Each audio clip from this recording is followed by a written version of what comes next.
E aí, descansaram bastante? Aproveitaram aí esse mês de férias e quarentena ao mesmo tempo? Não está sendo fácil para ninguém, mas é isso aí. A gente está levando, a gente está contornando, logo passa. E estamos aí retornando às nossas aulas, retornando às nossas atividades. Eu devo dizer que é uma turma que me deixa saudade, tá? Tô com saudade aí da galera, a galera de Franca, galera de Biraci, né? Enfim, é isso aí. Bom, então vamos trabalhar. A gente volta em ligações químicas. A gente é o último módulo, né, da apostila 2 e os dois primeiros módulos da apostila 3, tá? Então, módulos 12, 13 e 14, tá joia? Lembrando que tem um material que eu preparei para vocês de revisão, tem a revisão da teoria e tem os exercícios aí também de aplicação que eu vou estar passando aí um por um, tá bom? E aí depois também a gente vai ter um espaço aí para as dúvidas, tá joia? Lembrando que nessa terça a gente tem também o plantão na parte da tarde, tá joia? Podem contar comigo, a gente vai com calma, uma tecnologia que a gente está dominando, né? Mas olha, eu já aprendi bastante coisa bacana de tecnologia nesses dias e só por isso já está valendo a pena, tá bom? Mas agora vamos aprender e falar de química, galera. Então, eu vou puxar aqui o meu material no PowerPoint que fala justamente de ligações químicas, correto? Então, vocês estão vendo aí, ligações químicas, e vamos lá. Então, tudo começa na regra do octeto. A gente sabe que para que um átomo adquira estabilidade, ele precisa ter 8 elétrons na camada de valência, tá? É lógico que você tem aí as exceções, como o hélio que se estabiliza com 2, tá? O hidrogênio também com 2 e o lítio, né? Ele, no caso aí, perde 1, fica com 2 também, tá? Mas a grande maioria dos elementos químicos é com 8, ou são 8 elétrons que vão dar estabilidade para o átomo. Um exemplo aqui é o átomo de sódio. O sódio, família 1A, metal alcalino, tem um elétron na última camada. Ele vai, no caso aqui, perder esse elétron da última camada e ele sabe que na camada anterior ele tem 8. Então, elementos que têm 1, 2 ou 3 elétrons na última camada, eles perdem, porque eles adquirem a estabilidade na camada anterior. Tá? Então, aqui o sódio perde um elétron, vai a cátion sódio, Na+, né? E fica com seus 10 elétrons e fica estável. E aqui, né, reforçando que o hidrogênio e o lítio, eles se estabilizam com um S2. Tá? Legal? Muito bem, então, tendo uma visão aqui mais panorâmica, né, das ligações químicas, então nós temos a ligação iônica, tá, que a gente aborda no módulo 12, finalzinho da apostila 2, e aí ligação covalente. Então, a ligação iônica são forças eletrostáticas, são forças de atração de sinais opostos, tá? Ligação covalente é quando eu tenho apenas o compartilhamento de elétrons entre dois átomos. Aí é o módulo 13, né, a ligação covalente normal, e o módulo 14, a ligação covalente dativa. E aí também acaba abordando a ligação metálica. Ligação metálica é quando eu tenho aí metais, pensa num fio de cobre, por exemplo. Vou ter ali, né, milhares, milhões de átomos de cobre. E aí ele vai estar ligado ao seu átomo vizinho, não segue a teoria do octeto, a ligação metálica. Muito bem. E aí então eu tenho o símbolo de Lewis, que representa os elétrons da última camada e representa os elétrons que estão envolvidos em ligações químicas, tá? Então, por exemplo, o enxofre, que é da família 6A, lembra lá, os 7 porquinhos? O enxofre tem 6 elétrons da última camada e eu represento aqui esses 6 elétrons da camada de valência. Joia? Então, é a maneira, né, de eu representar aí de acordo com Lewis. Bom, ligação iônica ou ligação eletrovalente, né, comentei rapidamente, é quando eu tenho a transferência de elétrons de um átomo, tá, que perde elétrons para outro que ganha elétrons. Então, um quer perder elétrons, o outro quer ganhar, né? Então aí o que perde fica positivo, o que ganha fica negativo. Eu tenho cátion, tenho ânion, e aí eu tenho então essa atração eletrostática que eu chamo de ligação iônica ou eletrovalente. Normalmente ocorre entre metal e metal e hidrogênio, né? Porque aí um quer ganhar elétron, o outro quer perder. Então aqui a gente tem um exemplo clássico, que é o NaCl, que é o cloreto de sódio, que é o sal de cozinha. Já vimos a distribuição do sódio. O sódio tende a perder um elétron. E quem tem 5, 6 ou 7 elétrons ganha, que ele vai a 8 ganhando. É o caso do cloro. O cloro na última camada tem seus 7 elétrons, ele ganha 1 e estabiliza com 8. Então aqui você tem sódio, né? Liga-se com o cloro de maneira iônica, onde o sódio doa um elétron que tem na última camada e o cloro recebe. Muito bem. E aí, então aqui, mostrando de uma forma diferente essa doação de elétron, né, do sódio para o cloro e a formação do cloreto de sódio. Galera, estão vendo aqui no cloro, tem até os 7 elétrons do cloro e tem um oitavo que é um xizinho.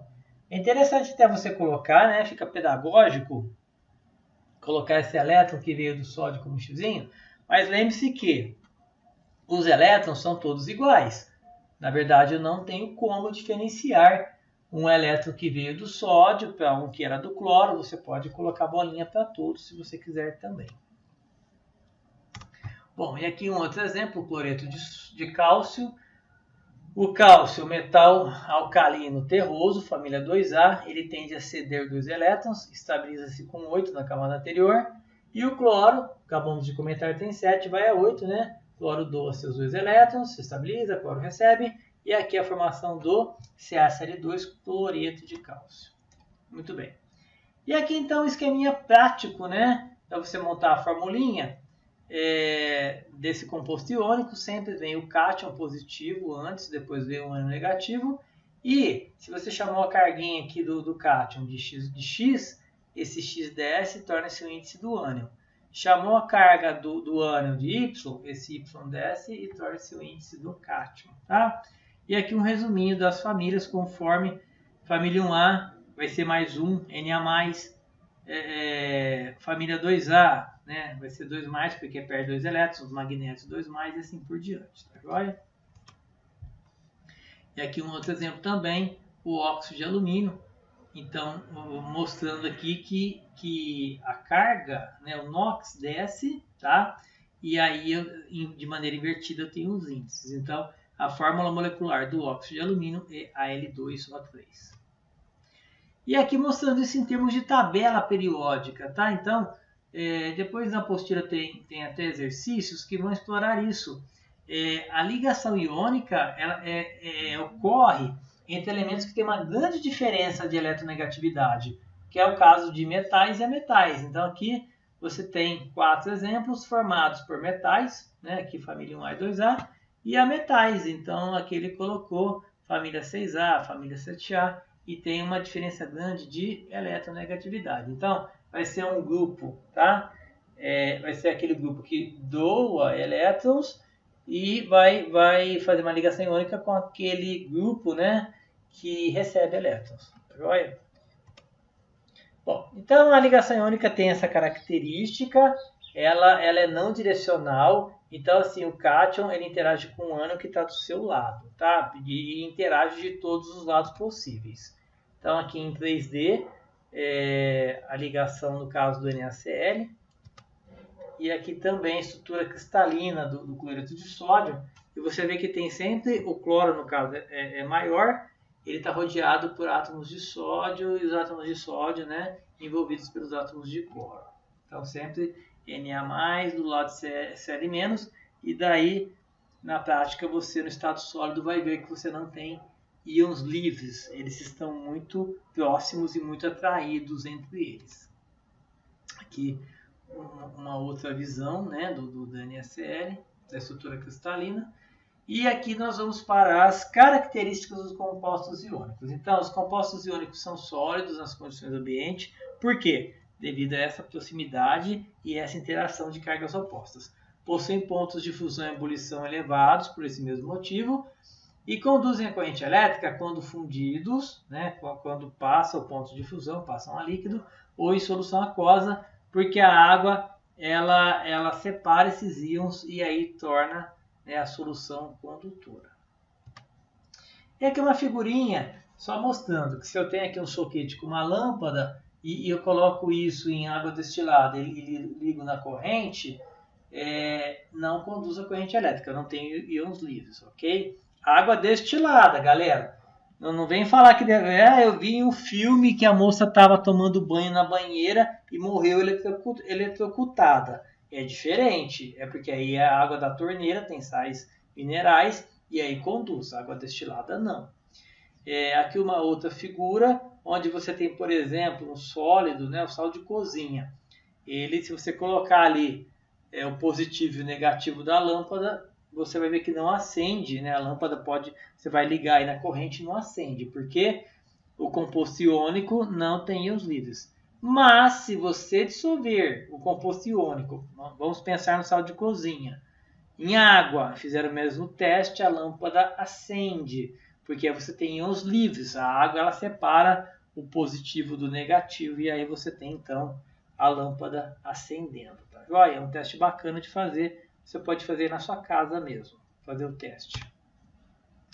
E aí a gente passa para a ligação covalente ou molecular. Então aí já é aquela sociedade, aquele compartilhamento, e aí então ocorre entre a metal com a metal, tá? Os dois querem ganhar, por exemplo, F2, Cl2. A metal com hidrogênio, por exemplo, HCl, e hidrogênio com hidrogênio, né? H2. Aí você tem compartilhamento, você tem a ligação covalente. Um exemplo aqui, a molécula de Cl2. Então, os átomos de cloro, cada um com 7 elétrons, eles vão fazer uma covalente. E aí você vai ter, então, Cl2, ambos se estabilizando, o quinteto completo. Outro exemplo, o CO2. Vai ter um exemplo da apostila também que cobre aí quantos pares compartilhados nós temos na molécula de CO2. Tá? Então, você tem aqui 1, 2, 3, 4 pares ou 8 elétrons compartilhados. Tá? O carbono tem 4 elétrons na última camada. Quem tem 4 elétrons, ele compartilha e vai a 8. É o caso do CO2, do gás carbônico. Tá joia? Então, outro exemplo aí de ligação covalente.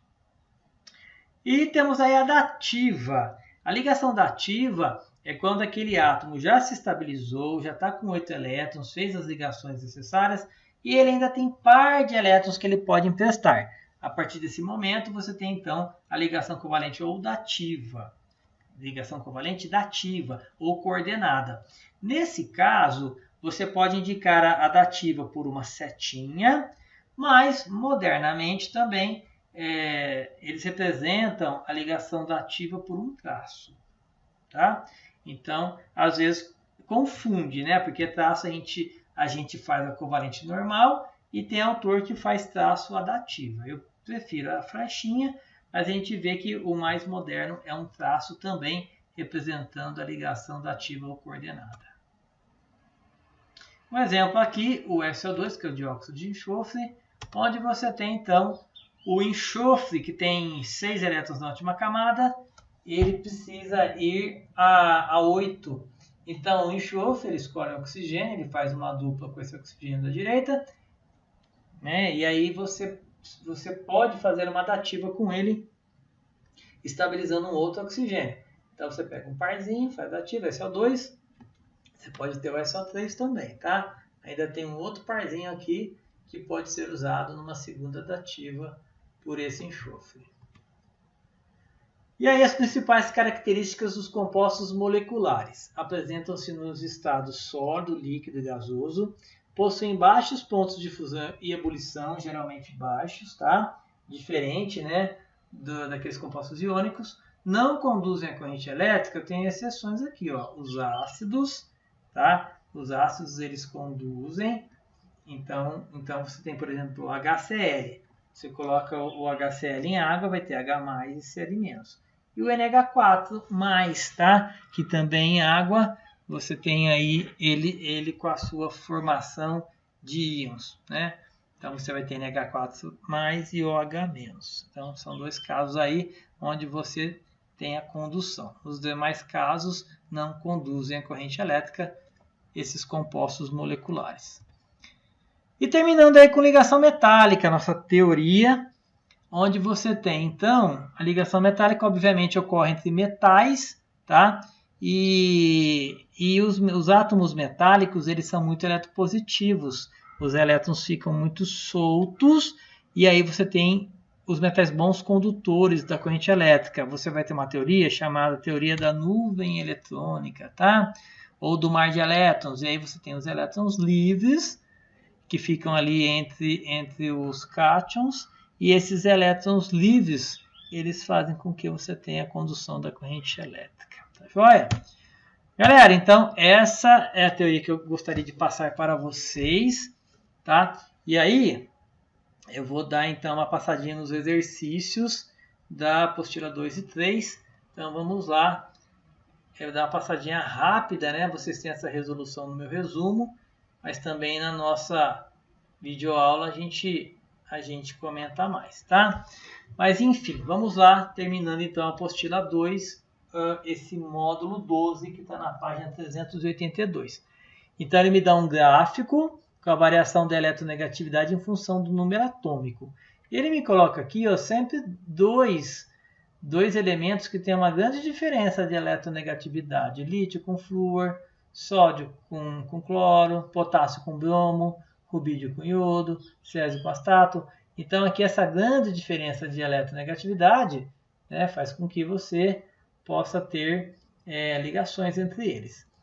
Devem unir-se entre si por ligação iônica os elementos de números atômicos. Então você, lá na prova da Unesp, você tinha uma tabela periódica, os números atômicos, e você ia observando, por exemplo, que no item A você tem o cloro, tá? E você tem o bromo. Então não vai, né, ter uma ligação aqui por ligação iônica, né? Os dois aqui são da mesma família, querem ganhar elétron. O item B, então você tem 69 e 70, também não, né? É o túlio e o itérbio, tá? Então também ambos são metais, não vai rolar ligação. Mas eu vou ter ligação aí iônica no C, que aí se você fizer a distribuição, você vai ver que é o cloro que é um metal, com o metal que é o lantânio. Então, alternativa C nessa primeira questão da Unesp. Parecida com a questão 2, onde ele tem um reloginho, e esse reloginho tem dois ponteiros, me apontam para dois elementos, né? Então, flúor e lítio no reloginho 1, oxigênio e magnésio no reloginho 2, e flúor e berílio no terceiro reloginho. E aí, então, a gente vai fazer a ligação entre eles, vai observar, tá? Lítio, família 1A, quer perder um elétron. O flúor, família 7A, quer ganhar um elétron. Então, perfeito, LiF, fluoreto de lítio. O oxigênio e o magnésio, 6A do oxigênio com 2A do magnésio. O magnésio do oxigênio recebe, perfeito. Mais 2 e menos 2. Então, eu tenho aí o MgO. Então, o item B aqui eu já posso excluir e o E também. E o terceiro é flúor com berílio. Aí, só toma cuidado que o berílio ele tem 2 elétrons e ele faz duas ligações covalentes, ele vai a 4, ele é uma exceção, também é regra do octeto, o berílio, tá? Por isso o berílio vai ficar BF2. Então, a alternativa correta é a C, então vai ficar fluoreto de lítio, óxido de magnésio e esse fluoreto de berílio aqui, o BF2. E aí, terminando essa apostila 2, o terceiro exercício. Diz assim, ó, ao se analisar o caráter iônico entre dois átomos diferentes, formadores de uma ligação, é necessário verificar a eletronegatividade, assinale a alternativa que apresenta o composto químico com caráter iônico mais acentuado. Então, aqui no caso, o mais acentuado, você vai e tem A, F2, quer dizer, não tem como ser acentuado flúor com flúor, é igual. Né? Diferença zero de eletronegatividade. HI, né, também hidrogênio com a metal, não é tão acentuado. Mas KFE, né, pessoal? Eu tenho ali o potássio, família 1A. Lembra daquela figurinha da tabela periódica? são os dois extremos ali, um A, né? E o flúor, que é o elemento mais eletronegativo da tabela periódica. Então, a resposta C, Kf. Muito bem, então terminando a apostila 2, eu passo para a apostila 3. E o módulo 3 é exercícios com ligações covalentes. Exercício 1, ele me traz aqui a molécula do óleo cantal, é isolada a partir de azeite de oliva extra virgem, responsável pelo sabor pungente desse tipo de azeite e tem atividade biológica análoga a de agentes anti-inflamatórios. Muito bem, qual a ligação química une os átomos constituintes da molécula óleo cantal? Olha, é o seguinte, você tem aqui carbono com oxigênio e hidrogênio. Então, no caso aqui, só pode ser ligação covalente, tá? Não tem como ser ligação iônica, por exemplo, porque você vai ter o compartilhamento de elétrons. O segundo exercício, na fórmula eletrônica ou de Lewis da molécula de nitrogênio, o número de pares de elétrons compartilhados é... Então é o seguinte, nitrogênio família 5A tem 5 elétrons na última camada, quem tem 5 elétrons faz 3 ligações covalentes. Por isso, então, que eu vou ter 3 ligações covalentes, e aí a resposta é C, desse exercício. E aqui esse terceiro exercício, esse é um pouquinho fora, né, do padrãozinho que a gente está acostumado, mas é interessante o raciocínio desse terceiro exercício. Ó. Enem. Alguns materiais sólidos são compostos por átomos que interagem entre si, formando ligações que podem ser covalentes, iônicas ou metálicas. A figura apresenta a energia potencial de ligação em função da distância interatômica em um sólido cristalino.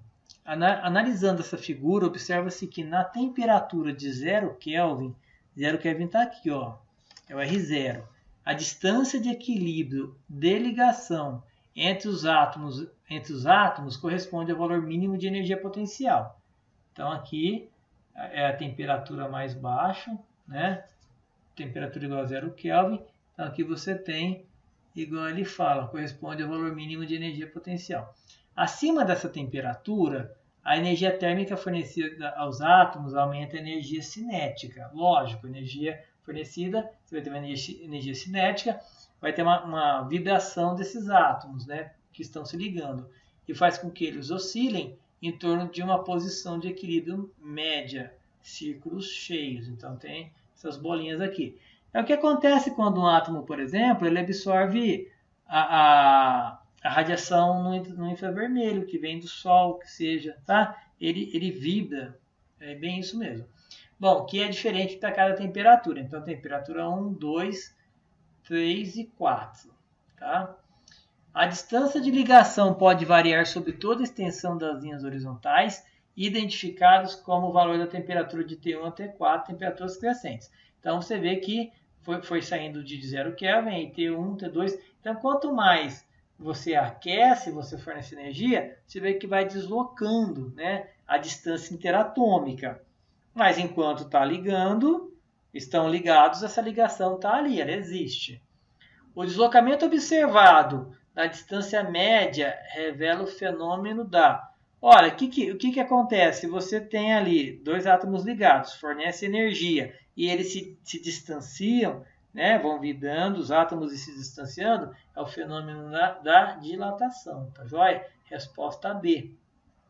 Aqui ele até justifica, né? O deslocamento observado mostra que a distância média entre os átomos aumenta, resultando em uma dilatação do sólido cristalino, tá joia? Então, resposta B. E aí, né, para nós encerrarmos os exercícios do módulo 14, tá? Para nós encerrarmos com ligação química. A nossa aula fica muito extensa, né? Então vamos lá, ó. Então, 14, módulo 14, só lembrando que está na página 368 da sua apostila 3, tá? Então vamos lá. O ciclo do nitrogênio é extremamente importante para os seres vivos. Esse elemento faz parte de diversos compostos orgânicos, como proteínas e ácidos nucleicos. Na tabela, há exemplos de formas químicas do nitrogênio incorporadas por alguns seres vivos. Todo mundo sabe que as plantas não conseguem extrair o nitrogênio, né, na forma de N2, por exemplo, que está no ar atmosférico, extraindo do solo, mas precisam aí da ajuda das bactérias. Ok. Então você tem plantas, bactérias e animais, aminoácidos, né, orgânico e inorgânico aqui, amônia, nitrato e nitrito. O nitrato, tá? Então o nitrato é NO3, tá? Então HNO3 é o ácido nítrico, por exemplo. O nitrato, íon de geometria trigonal plana, serve como fonte de nitrogênio para as bactérias. Observe as seguintes fórmulas estruturais. A fórmula que corresponde ao nitrato é identificada pelo seguinte número. Galera, é o seguinte, ó, o nitrogênio tem 5 elétrons na última camada, o nitrogênio precisa de fazer 3 ligações. Então, sempre quando você tem um oxiácido, você vai ter o hidrogênio ligado ao oxigênio, formando uma hidroxila, e esse oxigênio liga seu elemento central. Então, o OH se liga ao nitrogênio que tinha 5 elétrons, na última camada vai a 6, de onde ele faz, então, uma dupla ligação, 6, 7, 8, e aí ele pode fazer uma dativa, que ele tem um parzinho ali que possibilita isso. Por isso, resposta D, a estrutura de número 2, né? Tá aqui, é uma dupla, uma covalente, tá? Esse oxigênio vai no ácido, né? Igual eu tô pensando aqui, liga-se ao hidrogênio, e você tem uma dativa aqui, tá? Então, é a estrutura 2, a correta, alternativa certa, D de bola. Muito bem, vamos lá continuando com a nossa maratona, exercício 2. Um dos ácidos mais relevantes na indústria química é o ácido perclórico, HClO4, que é utilizado na fabricação de explosivos, por ser um forte oxidante na produção de herbicidas. Em exames de precipitação seletiva de mucoproteínas, etc. Em relação à sua forma estrutural, é sabido que ela apresenta HClO4, parecido com o anterior, só que aqui é o cloro. O cloro tem 7 elétrons na última camada, é a família 7A, liga-se ao hidrogênio, né? No caso aqui é um ácido. O cloro vai se ligar a esse oxigênio da hidroxila. Aí ele já se estabilizou. E o cloro tem 3 pares de elétrons que podem fazer dativa. Então ele vai fazer 3 ligações ativas, né? Ou coordenada. Por isso a resposta é C. 2 ligações covalentes simples, é a do oxigênio com hidrogênio e do cloro com oxigênio da hidroxila. E aí, 3 ligações coordenadas, né, dativas. Então a alternativa C é a correta. Encerrando aí com esse terceiro da FUVEST, tá? Na página 369 que nós estamos. A reação de água com ácido clorídrico produz o ânion cloreto e o cátion hidrônio. A estrutura que representa corretamente o cátion hidrônio é, pessoal, o cátion hidrônio é H3O+. Então, ó, vem aqui embaixo na resolução, eu tenho a água H2O, e o que acontece? O oxigênio, ele tem um parzinho, né? Na verdade tem até 2. Ele tem um parzinho aqui que ele não está usando na ligação, e quando ele recebe o H+, né, esse cátion H+, que veio, pode ter vindo de um ácido, por exemplo, a dissociação de um ácido, ele vai emprestar um par inteiro do H+. Então ele vai fazer uma dativa. Então quando ele pergunta a estrutura que representa, né, o hidrônio, é a A, tá? Então você tem aqui o oxigênio. Esse oxigênio, ele né, pensa que ele estava na forma de água, ele vai pegar um parzinho seu e vai emprestar de maneira a fazer uma dativa com o hidrogênio que chegou, vai passar esse mais para a molécula. Vai ficar H3 ou mais. Igual eu tinha falado, ainda tem um parzinho aqui que ele tem, não está usando, tá? Mas é assim que é o cátion hidrônio ou hidroxônio, o H3 ou mais. Beleza? Deixa eu aparecer aqui para terminar a aula, né? Galera, ó, foi uma aula ótima. Eu adoro esse assunto de ligações químicas. A gente já fez uma varredura aí, né? Com todos os tipos, né? E eu deixei então um resumão para vocês. Deixei nesse resumão as resoluções que a gente fez aqui para vocês olharem de novo com calma, para vocês terem e ver se tem alguma dúvida. E deixei um questionário com 5 questões também de teste para vocês responderem lá no Effectus, tá bom? Era isso por hora. Não deu para abraçar ninguém hoje, não deu para fazer, né? Enfim, aquela festa que a gente faz, né? Quando chega de férias e tudo, mas logo a gente vai estar aí, tá bom? Então, beijo para vocês e bons estudos, tá joia?